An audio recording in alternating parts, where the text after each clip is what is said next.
Dust settled on the uneaten wedding feast, each grain a testament to a promise broken. The townsfolk of dusty Serenity Creek whispered behind their hands, their pity a suffocating shroud for a bride left standing alone at the altar. Her groom was gone, vanished without a trace. As the sun bled its last rays across the offer-giving plains, and hope dwindled with the light, a lone rider emerged from the shimmering heat. He was a stranger, his face etched with secrets as old as the mountains themselves. He wasn't the man she was supposed to marry, but he might be the only one to unravel the truth of why her groom never showed up. The June sun was a merciless hammer over the Texas Panhandle, beating down on the small town of Redemption Gulch until the very air shimmered. Inside the modest clapboard church, however, a different kind of heat was building. It was the heat of anticipation of 200 pairs of eyes fixed on the woman standing at the altar, a vision in ivory lace and burgeoning anxiety. Her name was Amelia Rose Thornton, and this was to be the happiest day of her life. The dress, a creation of patient stitching and saved-up dreams, felt less like a gown and more like a suit of armor she was rapidly outgrowing.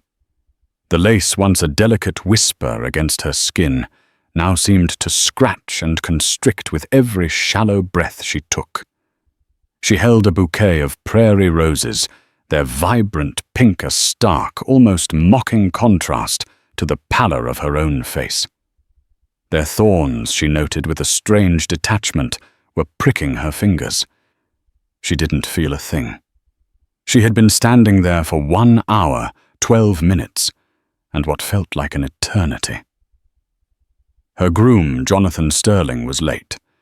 At first, it was a forgivable offense, a simple matter of a misplaced cufflink, a spooked horse, a last-minute toast with his groomsmen that had run a little long.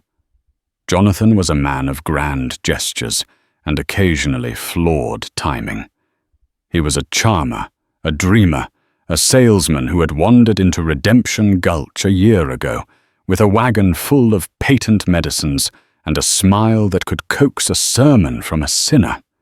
He had sold the town on tinctures and tonics, but he had sold Amelia on a future filled with laughter, with travel, with a house that wasn't caked in the perpetual red dust of the plains. A future that was supposed to have started an hour ago. Her father, a man carved from the same unforgiving landscape as their ranch, stood beside her.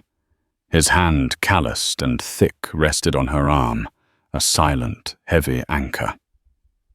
He hadn't approved of Jonathan. Too much silver on his tongue, he'd grumbled more than once. A man ought to have dirt under his nails, not polish. But Amelia, swept up in the whirlwind of Jonathan's courtship, had seen only his shine. Now that shine was beginning to tarnish. The whispers started as a low hum, a hive-like murmur from the pews. The stage from Amarillo was on time.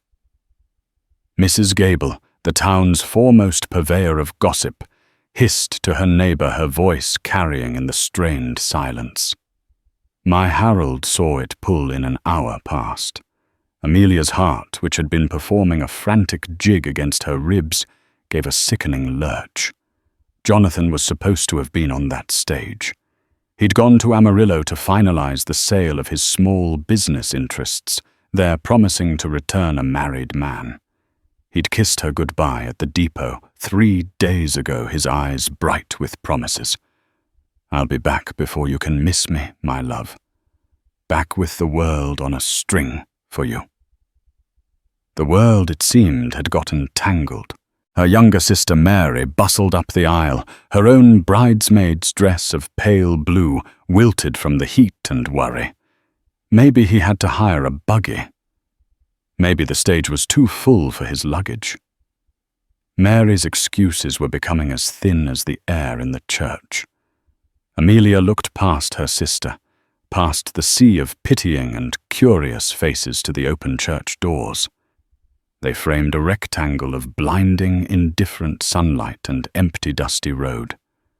Nothing. No frantic buggy, no cloud of dust heralding a desperate rider. Just the oppressive stillness of a Texas afternoon. The preacher, a kindly man, with sweat beading on his bald head, cleared his throat for the 10th time. "Perhaps we should wait in the shade of the fellowship hall, folks. Enjoy some of Mrs. Thornton's fine lemonade." It was a dismissal. The wedding was over before it had even begun. The words meant to be kind were a death knell to the dream. The crowd, with a collective sigh of released tension, began to shuffle out their whispers, growing louder, freer, now that the bride was no longer the centerpiece of a sacred ceremony, but the object of a public spectacle. Humiliation, hot and sharp, pierced through the numbness that had encased Amelia's heart. She could feel the blood rush to her cheeks, a furious, burning tide. She had defended Jonathan to her father. She had bragged about him to her friends. She had held her head high, a woman who had caught the most charming, the most ambitious, the most handsome man to ever grace Redemption Gulch.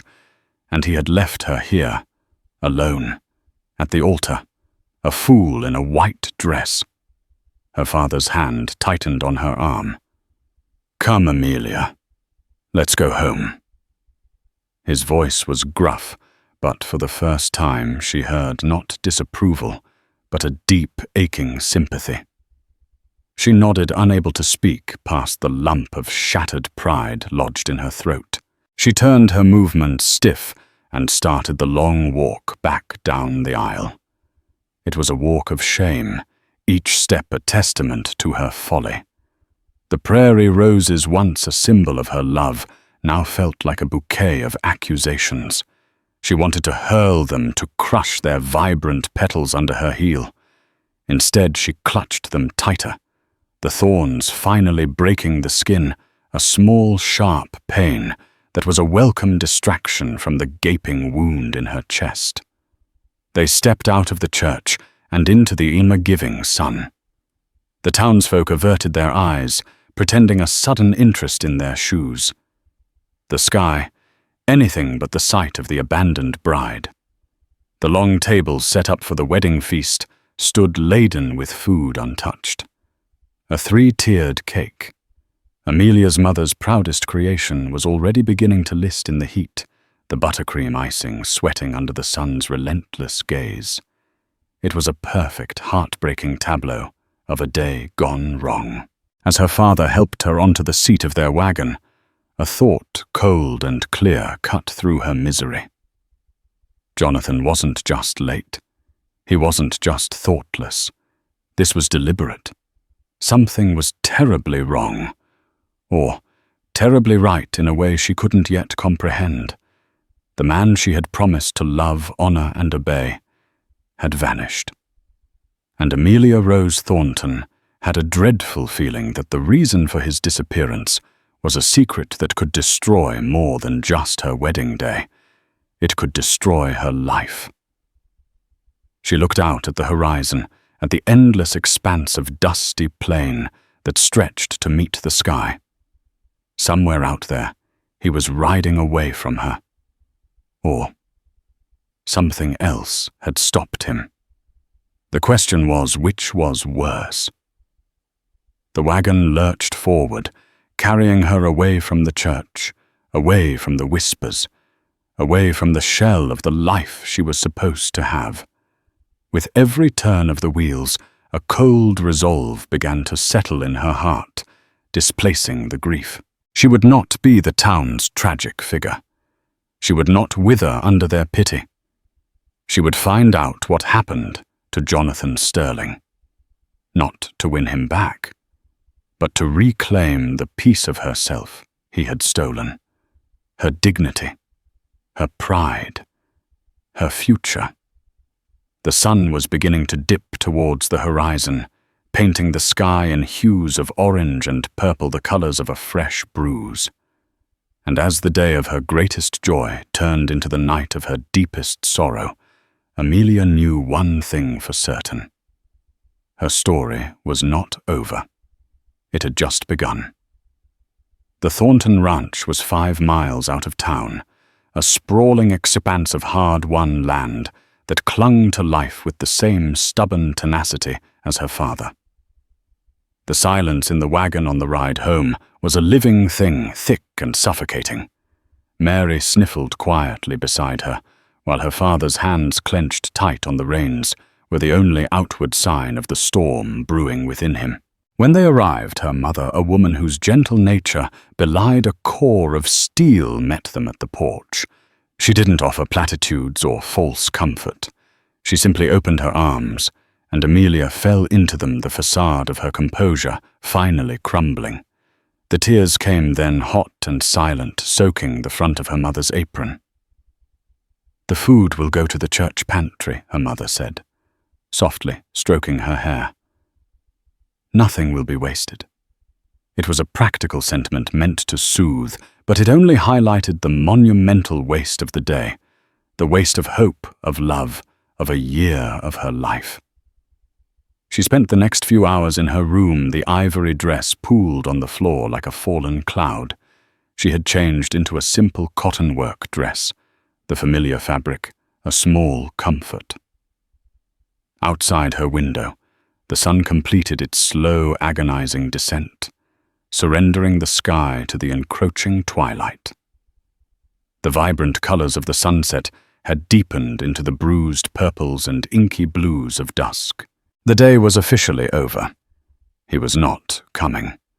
The sounds of the ranch at dusk were usually a comfort to Amelia, the lowing of cattle settling for the night, the chirping of crickets, the distant howl of a coyote. Tonight they sounded mournful, a dirge for her dead dreams. A sharp, unfamiliar bark from Blue, their aging cattle dog, broke the rhythm of the evening. It wasn't his usual warning bark for a stray coyote, but a deeper, more alert sound. Amelia rose from the window seat, her curiosity piqued. Her father's heavy footsteps sounded on the porch below, followed by the creak of the floorboards as he moved to the railing. "Can I help you?" His voice was a low growl, laced with the protective instinct of a man whose family had already been wounded that day. Amelia moved to the window, peering into the gathering gloom. A figure on horseback was silhouetted against the last vestiges of daylight. It was a man, broad-shouldered, and still in the saddle his horse, a dark, powerful shape beneath him. He was a stranger. No one in the vicinity rode a horse like that, a magnificent beast with the lines of a thoroughbred, but the muscle of a working horse. And no one sat a saddle with such weary stillness as if he and the animal were one carved from the same stone. He was not a neighbor. He was not a lost traveler. There was an unnerving purpose in his stillness. Looking for the Thornton Ranch, the stranger's voice carried on the cool evening air. It was a low baritone, rough around the edges, like gravel rolling downhill. It held none of the polished charm of Jonathan's voice. This voice had known hardship. "You've found it," her father replied, his tone guarded. "State your business. We're not receiving visitors tonight." The words "not tonight" hung in the air, heavy with unspoken meaning. The stranger dismounted, his movements economical and fluid. Even in the dim light, Amelia could see he was tall, dressed in dark, dusty trail clothes. A long coat, a wide-brimmed hat pulled low, shadowing his face. He moved with the slow, deliberate grace of a predator. "My business concerns a man named Jonathan Sterling," the stranger said, and the name spoken in that gravelly voice sent a fresh jolt through Amelia, sharper than grief, colder than fear. It was a jolt of pure, undiluted dread. Downstairs, the front door creaked open. Her mother had joined her father on the porch. Mary appeared in the doorway of Amelia's room, her eyes wide. "Who is that?" Mary whispered. Amelia didn't answer. She couldn't. She was frozen, her gaze locked on the scene unfolding below. "What about him?" her father demanded. "If you're a friend of his, you've wasted a long ride. He's not welcome here." The stranger took a step closer into the faint yellow light spilling from the house. Amelia could see his face now. It was a hard face, sun-weathered and etched with lines that spoke of miles traveled and troubles seen. A scruff of dark beard clung to a square jaw, and his eyes, deep set under the brim of his hat, seemed to absorb the light rather than reflect it. He was not handsome in the way Jonathan was. Jonathan was a painting all smooth lines and pleasing colors. This man was a raw, unvarnished sculpture, all hard angles and stark shadows. He looked dangerous. "I'm no friend of his," the stranger said, his voice flat. He reached into his coat, and for a heart-stopping moment, Amelia thought he was reaching for a gun. Instead, he pulled out a worn leather wallet. He flipped it open, revealing a tarnished silver star. Jedediah Stone, U.S. Marshal. The title hung in the air, changing everything. A lawman. Not a bounty hunter, not a ruffian. A United States Marshal. "We have a sheriff in Redemption Gulch," her father said, though some of the hostility had drained from his voice, replaced by a wary confusion. "My business with Sterling isn't local," Marshal Stone replied. He looked past her father, his gaze sweeping the front of the house, lingering for a moment on the upstairs window, where Amelia stood a ghost in the shadows. It felt as if he could see her, even in the darkness. "I've been tracking him for 3 months, since he skipped out on a bond in St. Louis." St. Louis. The name was a thunderclap. Jonathan had always claimed to be from Boston, a man of East Coast breeding who had come west for adventure. "That's not possible," Mary whispered from the doorway. "Jonathan is a gentleman." Amelia's mind was racing, trying to piece together the impossible. A bond. A lawman, St. Louis. It was as if the man she had promised to marry was a phantom, a story he had concocted, and the real man was a complete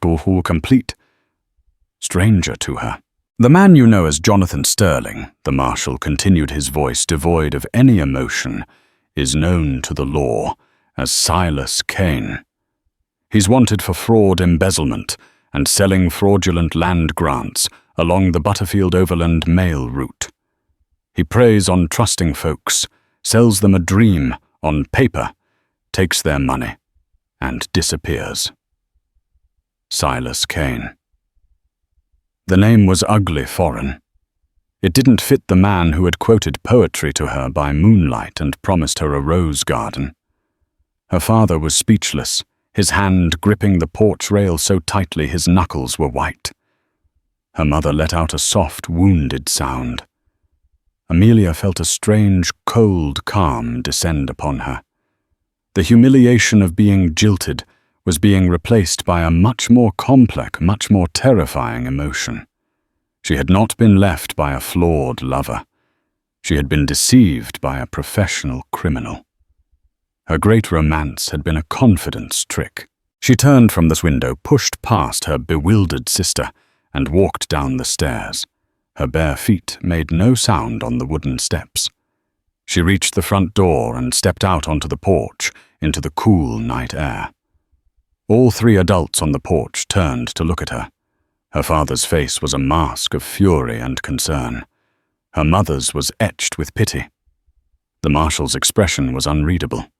His dark eyes met hers, and for the first time she saw a flicker of something in their depths. It wasn't pity. It was recognition. Perhaps he had seen this story before. The ruined woman left in the con man's wake. He told me Amelia said, her voice surprisingly steady, that he had to go to Amarillo to settle his affairs.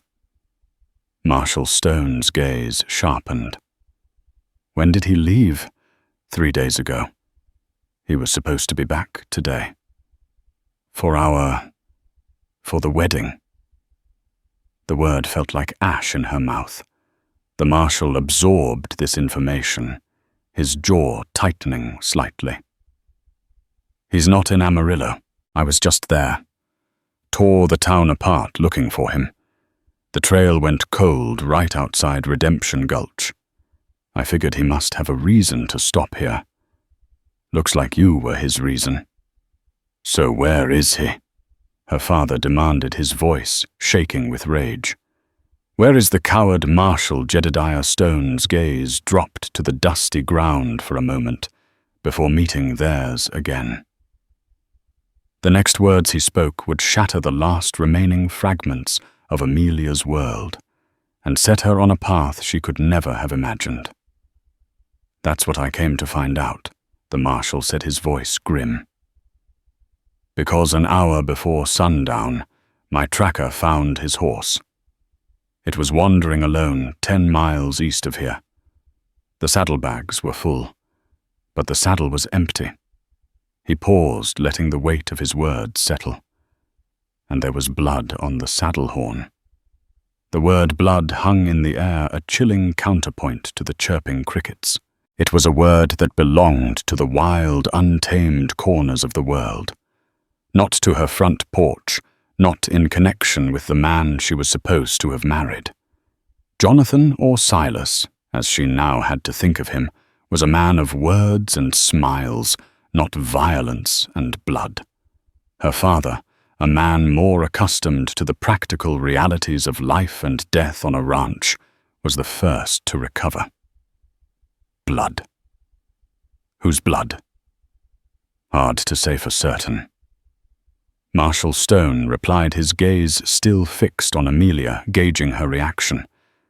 But the amount, it wasn't from a simple cut or a nosebleed. It was significant. Amelia felt the porch tilt beneath her feet. One moment she was a jilted bride, the victim of a heartless cad. The next, she was entangled in a drama far darker and more dangerous. Silas Cain. The con man might not have simply run away. He might have been stopped. Are you saying, is he dead?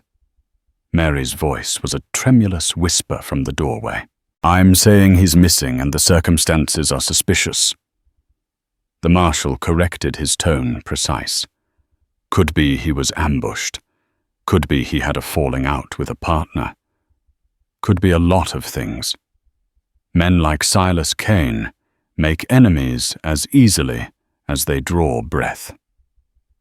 A partner. The thought had never occurred to her. Jonathan had always presented himself as a lone wolf, a self-made man. But Silas Cain, the criminal, might have been part of a pack. We have a sheriff. Her father repeated, his voice strained. This is his jurisdiction. With all due respect, sir, the marshal said, his tone leaving no room for argument. Silas Cain is a federal fugitive. That makes him my jurisdiction. Sheriff Brody is a good man. I've already spoken with him. But he's got a town to look after. My only concern is Cain. Amelia looked from the imposing figure of the marshal to her father's rigid posture. An argument was brewing, a clash of local pride and federal authority. But Amelia had no time for that. Her mind was a whirlwind of betrayal, confusion, and a burgeoning unfamiliar sensation, a cold, sharp-edged fury. This man, Jedediah Stone, held the key to understanding the last year of her life.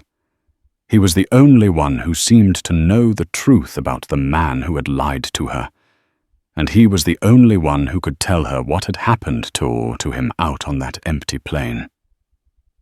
Marshal, she said, her voice cutting through the tension. Both men turned to her, surprised by her intervention. "You said you tracked him here. What do you need from us?" Her father shot her a warning look, but Amelia ignored it. This was her disaster, her humiliation. She would not be shuffled to the side like a frightened child. The marshal's expression softened almost imperceptibly. He seemed to recognize the shift in her, the grief hardening into resolve. "I need to know everything he told you, every promise, every story, every destination he ever mentioned." Con men build their lies on scraps of truth. Something he said, something you dismissed as idle talk, might be the clue I need to find him. He wanted to search the wreckage of her love affair for clues. He wanted her to lay out her most cherished memories and let him pick through them like a vulture. The thought was deeply violating and absolutely necessary. And the marshal added his gaze, sweeping the house. "I need to search his belongings. Anything he left behind. He has a room at the boarding house in town," her father supplied gruffly. "He stayed there, but he kept his important things elsewhere." Amelia stated a certainty, solidifying in her gut. Jonathan Silas was too careful for that, too secretive. He rented the old Miller cabin out by Whisper Creek. He told me it was a quiet place to work on his business plans. She saw a flicker of respect in the marshal's eyes. It was a small thing, but it fortified her. "I'll need to go there." "Tonight," he said.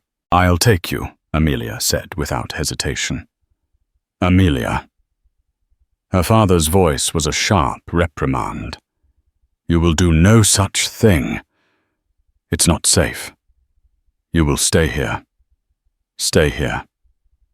And do what she shot back, a year of repressed frustrations finally bubbling to the surface.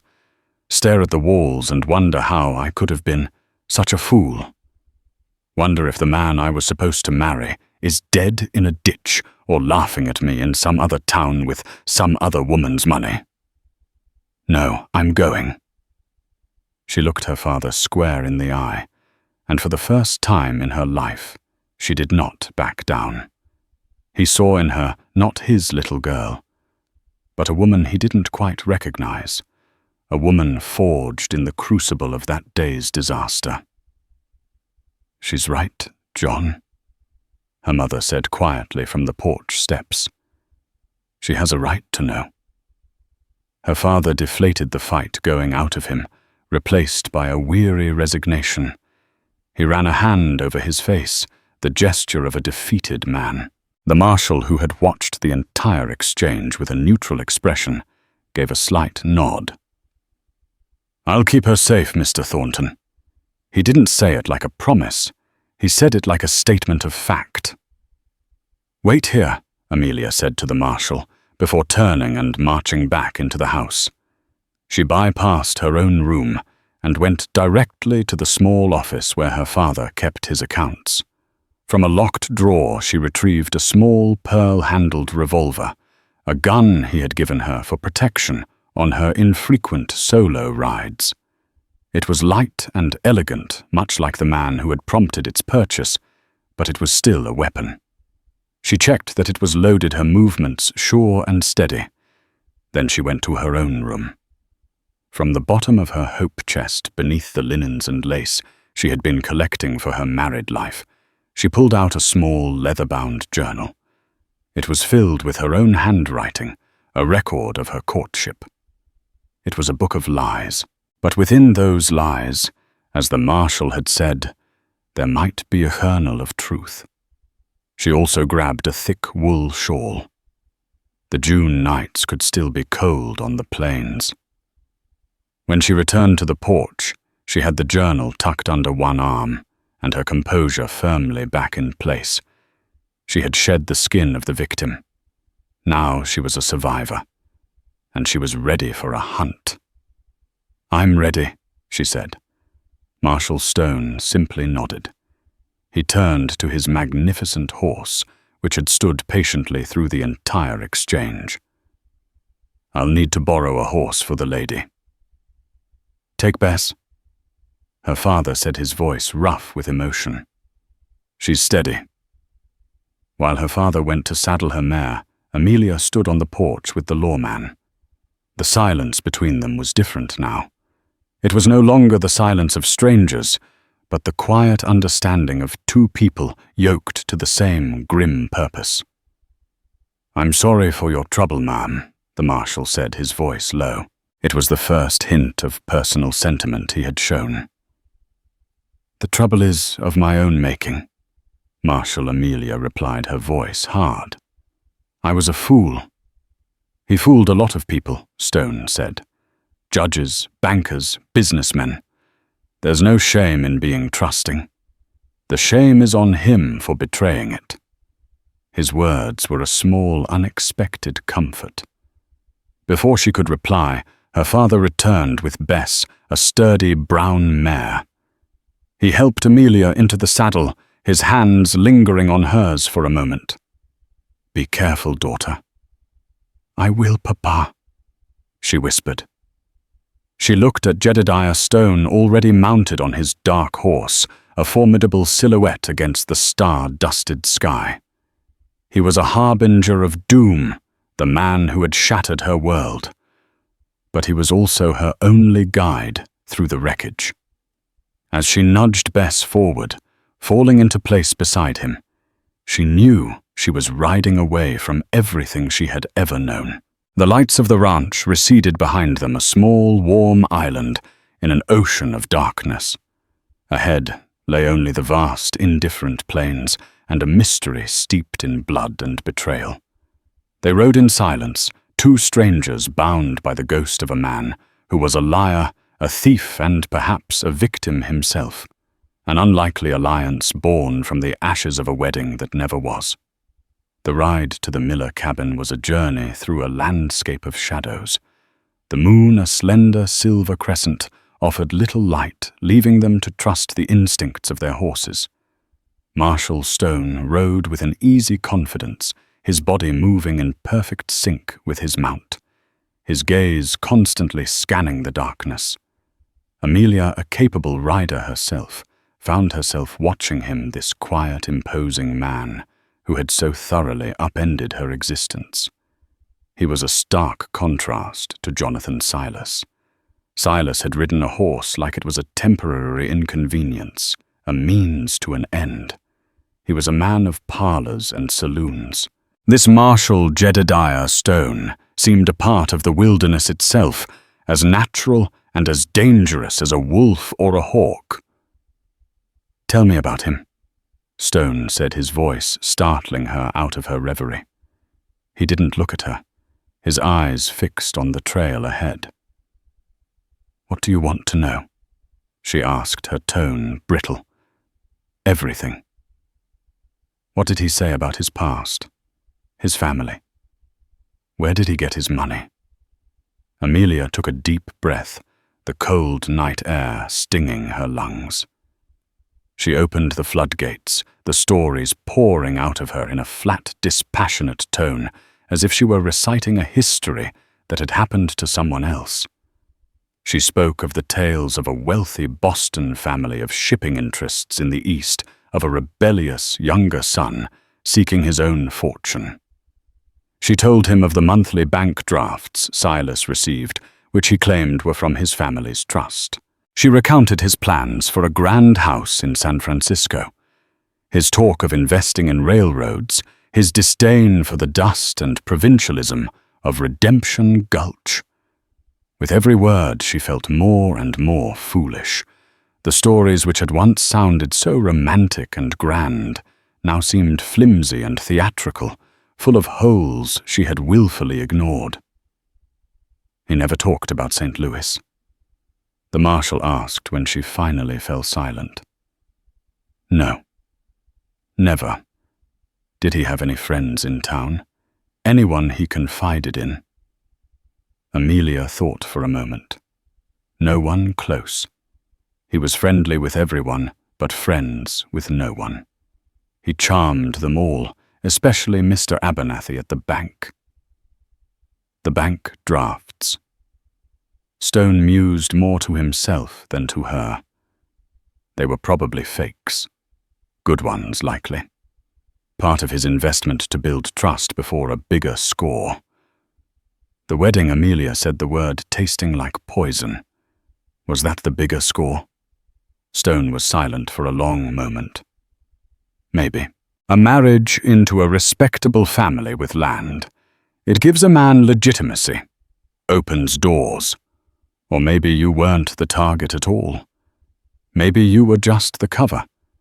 The idea that her entire courtship might have been nothing more than a strategic maneuver, a piece of camouflage for a larger crime, was a new and profound kind of insult. They reached Whisper Creek, its gentle burble, a soft sound in the night. Tucked into a small copse of cottonwood trees was the Miller cabin, a dark, dilapidated structure that had been empty for years. A place no one would think to look twice at. It was the perfect hideout. They dismounted, tying their horses to a low-hanging branch. Stone pulled a lantern from his saddlebag, striking a match to bring a warm, flickering glow to life. He handed it to Amelia. "Stay close," he ordered, drawing his Colt Peacemaker. The moonlight glinted off the long barrel, a sliver of deadly steel. The cabin door was unlocked. Stone pushed it open with the toe of his boot, the rusted hinges groaning in protest. He entered first, gun raised his body, a dark silhouette moving through the deeper darkness within. Amelia followed, holding the lantern high. The inside was sparse, containing only a simple cot, a small table and 2 chairs. It was the room of a man who traveled light. But it was the items on the table that drew their attention. There was a half-empty bottle of whiskey, a dirty glass, and a stack of papers. Stone moved to bolt to the table, keeping his gun trained on the shadows of the small room, while Amelia brought the lantern closer. The papers were a collection of maps, letters, and what looked like legal documents. Stone sifted through them with a careful hand. "Just as I thought," he murmured, holding up a document. "Land grants. For parcels along the proposed new railway line. All of it worthless. The paper is real enough, but the signatures are forged." He had been planning to sell them, Amelia realized. To sell false hope to the land-hungry settlers of Redemption Gulch. And her father, with his considerable savings and reputation, would have been the first and most influential customer once he was Silas's father-in-law. Her marriage was the key to unlocking the town's coffers. The betrayal was so calculated, so profoundly cold, it stole her breath. Then she saw it. Tucked beneath the pile of forged grants was a single sheet of elegant stationery, different from the others. It was a letter. But the handwriting was not Silas's looping, confident script. It was a tight, angry scrawl. Amelia reached for it, her hand trembling. "Marshal." He took the letter from her, his eyes scanning the page quickly. His expression, usually so impassive, darkened into a thunderous scowl. "What is it?" Amelia demanded, her heart pounding. He didn't answer immediately. He read it again as if to be sure.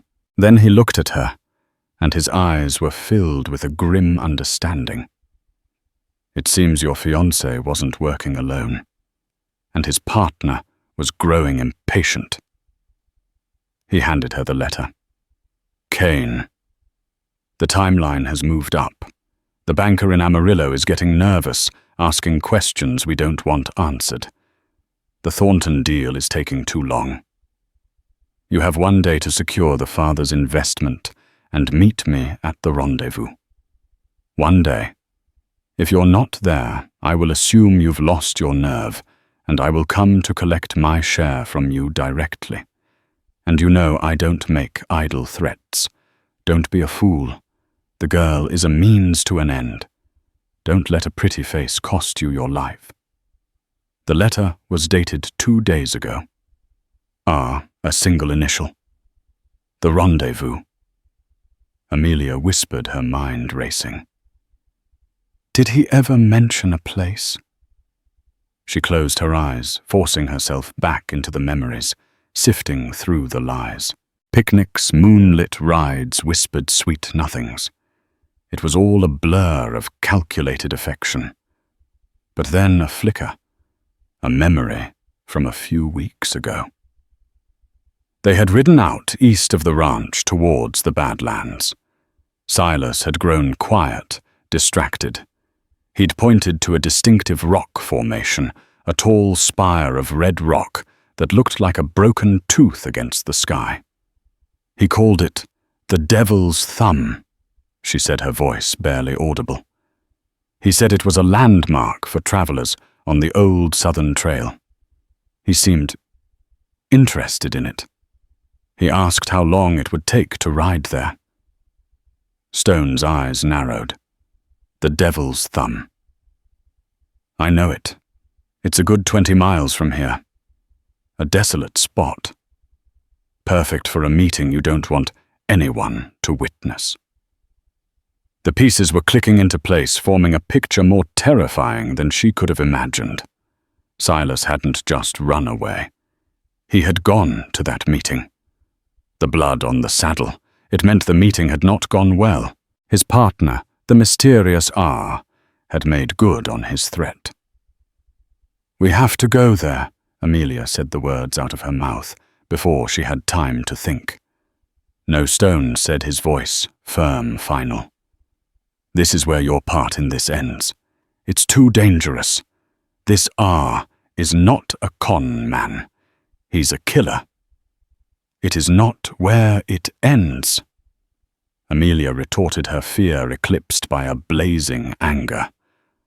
That man, Silas, or whatever his name is, built a prison of lies around me for a year. I helped you find this. I led you to this cabin. I know the land better than you do. I am not going back to my father's house to sit and wait while you ride off to uncover the rest of my own story. The truth is all I have left. I will not let you take that from me. She stood her ground, the lantern light casting her shadow long and defiant against the cabin wall. She was no longer the fragile bride in lace. She was a woman forged in the fire of betrayal, and she would see it through to the ashes. Jedediah Stone looked at her for a long, silent moment. He saw the iron in her spine, the unwavering resolve in her eyes. He saw a woman who had lost everything and was therefore afraid of nothing. He had come to Redemption Gulch, hunting a fugitive, a simple matter of law and order. He had found something far more complicated. He gave a slow, reluctant nod. Get your shawl, he said, his voice gruff. It'll be a cold ride. And we ride now. Dawn is only a few hours away, and I want to be there when the sun comes up. It was not an invitation. It was an acceptance of the inevitable. They were partners in this, for better or for worse. As they stepped out of the cabin and into the vast, dark expanse of the Texas night, Amelia felt a strange sense of purpose. The path ahead was perilous, leading towards a violent man and a bloody truth. But for the first time, since she'd stood alone at that altar, she felt like she was moving forward, not just being swept along by the currents of another man's deceit. She was riding towards an answer, and whatever she found at the Devil's Thumb, she would face it on her own terms. The ride to the Devil's Thumb was a grim race against time. They pushed their horses through the pre-dawn chill, the rhythmic beat of hooves, a solitary sound in the vast sleeping plains. The landscape grew harsh and unwelcoming, thorny scrub clawing at them as if trying to hold them back. Amelia, wrapped in a wool shawl, rode beside the marshal, the cold fear in her gut a more profound chill than the night air. Her mind was a maelstrom of regret, replaying the countless moments she had ignored her own intuition, in favor of a beautiful lie. Marshal Stone was a man of focused intensity, his eyes constantly scanning the dark, his entire being attuned to the hunt. There was a personal edge to his pursuit, a grim determination that suggested Silas Cain was more than just another fugitive on a wanted poster. As the first hint of grey bled into the eastern sky, the landmark appeared a jagged spear of rock rising from the plains like a broken tooth. The Devil's Thumb. It was an ominous, lonely place, a fitting stage for a dark deed. "We go on foot from here," Stone whispered, his voice low, as they dismounted in a shallow ravine well out of sight. "Stay behind me." Amelia nodded, her throat tight with anxiety. They tethered the horses, the silence amplifying the frantic beat of her own heart. Stone drew his Colt peacemaker, the click of the hammer unnervingly loud, as he moved forward with a predatory grace, using the rocks for cover. Amelia followed, her own small revolver, clutched in a cold hand, trying to stay low as her eyes scanned the shadows around the base of the spire. Then she saw it, a dark shape crumpled on the ground. A man. Even from a distance, she recognized the cut of the expensive coat. It was Silas. Stone held her back with a firm hand. "Wait," he commanded. Moving forward alone, gun extended. He reached the body and knelt. Even from afar, Amelia could read the finality in his posture. The hunt was over. He motioned for her to approach. Her legs felt like lead as she walked the final few yards. The scene was stark and brutal. Silas Cain, the charmer, who had stolen her heart, lay dead. He had been shot once in the chest, his eyes open to the brightening sky in a frozen expression of shock. His pockets were turned out. He'd been robbed of everything. Looking down at the man she was meant to marry, Amelia felt a profound, hollow emptiness. This was not her Jonathan. This was a stranger, a foolish thief who had played a dangerous game and lost. "Killed yesterday," Stone said, his voice flat as he rose. The killer took his horse, his gun, and his money. His eyes scanned the ground, missing nothing. But he was careless. He pointed. In the soft earth were 2 sets of footprints, Silas's fancy boots, and another larger pair with a distinctive star pattern worn into the heel. Beside them lay a single, freshly discarded cigar butt. Amelia's blood ran cold. The cigar. Only one man in Redemption Gulch smoked those expensive imported cigars. A man who had cozied up to Silas, a man who had access to the town's money and secrets. "Mr. Abernathy," she whispered the name, tasting like venom. The banker. Stone's head whipped around, his eyes locking onto hers as the final piece of the puzzle clicked into place. "Are you sure?" "He always has one," she said, her voice gaining strength. "He's the chairman of the land committee. He would know the grants were fake. What if Abernathy was R? The sickening logic was undeniable. Silas wasn't the mastermind. He was the handsome pawn. Abernathy, the respectable banker, was the true serpent. He'd used Silas to set up the scheme, and when his partner became a liability, he had simply cut the thread. A new sound reached them on the wind, the rattle of an approaching wagon.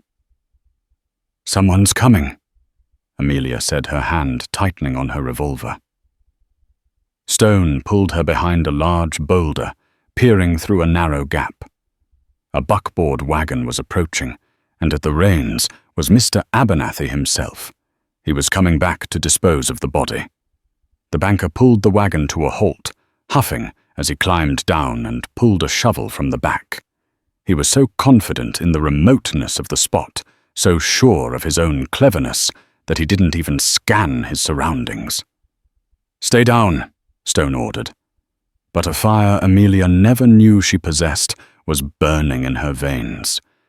This man had conspired to ruin her and defraud her family. He would not be brought to justice without looking his victim in the eye. "No," she said, her voice a low, steady whisper. "He played me for a fool. He will see my face when it all ends." Before Stone could argue, Abernathy proved her point. He walked right up to the corpse, giving it a kick. "You should have listened, you young peacock," the banker grumbled at the body. "Almost ruined the whole plan with your moon-eyed nonsense." It was a cold, clear confession. "That's far enough, Abernathy." Marshal Stone's voice boomed like a rifle shot. Abernathy froze his face, turning a pasty white. He dropped the shovel and spun around, his eyes wide with terror at the sight of the martial gun leveled at his chest. Then he saw Amelia. She stepped out from behind the rocks, her own revolver held steady. The sight of her, the jilted bride, the discarded pawn, now his accuser seemed to horrify him more than the lawman's gun. "Miss Thornton," he stammered, his jovial facade melting away to reveal the craven killer beneath. "What is this?" "There's been a terrible accident. The only accident, Mr. Abernathy." Amelia said, her voice ringing with cold fury. "Was you underestimating me?" Desperation flashed in Abernathy's eyes. He lunged not for a weapon, but toward his wagon. Stone fired a single shot into the dirt at his feet. "Don't even think about it," the marshal snarled. Abernathy stumbled backward and fell in a heap, sobbing. The fight was over. As the sun broke over the horizon, it illuminated the final tableau: a dead con man, a blubbering killer, a grim-faced lawman, and a woman forged anew in the fire of betrayal. While Stone cuffed the disgraced banker, Abernathy's terrified gaze remained fixed on Amelia. He had been brought down not just by the law, but by the quiet determination of the woman he had so casually planned to destroy.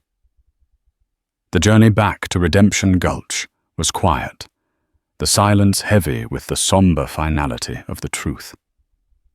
The town's frantic buzz upon their arrival was a distant noise to Amelia. She watched Sheriff Brody haul a sputtering Abernathy into a cell, and for the first time in 2 days, she felt a sense of peace. Her parents met her with tears and hugs of relief, her father admitting he'd never trusted Silas Sterling. "It's over, Papa," she told him, her voice clear and strong. Later she found Jedediah Stone by the livery, preparing his powerful horse for the long ride to Austin.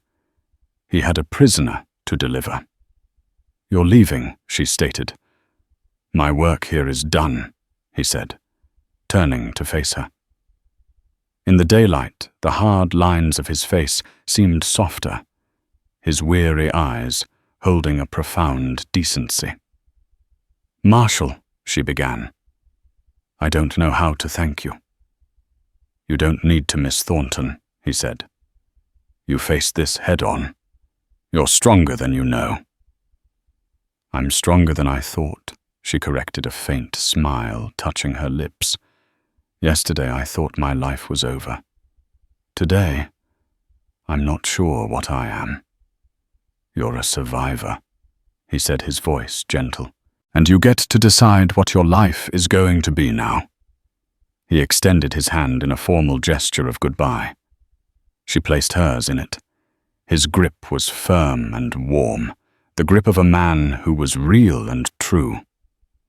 "If your travels ever bring you back this way, Marshal," she started, not sure how to finish the thought. "Jedediah," he said. "My name is Jedediah." "Amelia," she replied. He released her hand, mounted his horse, and tipped the brim of his hat. "Good luck, Amelia Thornton." "Good luck, Jedediah Stone," she whispered. She watched him ride away, a solitary, righteous figure, dwindling against the vast Texas horizon, until he was gone. Amelia stood for a long time, the sun warm on her face. The wedding was a memory, the groom, a ghost, the villain in chains. Her past was a story that had reached its end. She turned and walked towards home, her steps light and sure. The path ahead was an uncharted territory, a blank page waiting to be written, and for the first time in her life, she was the one holding the map. And so Amelia's story in the unforgiving West comes to a close. For now. What do you think happened to her and the mysterious stranger? Do you believe a love born from such a tumultuous beginning could truly last?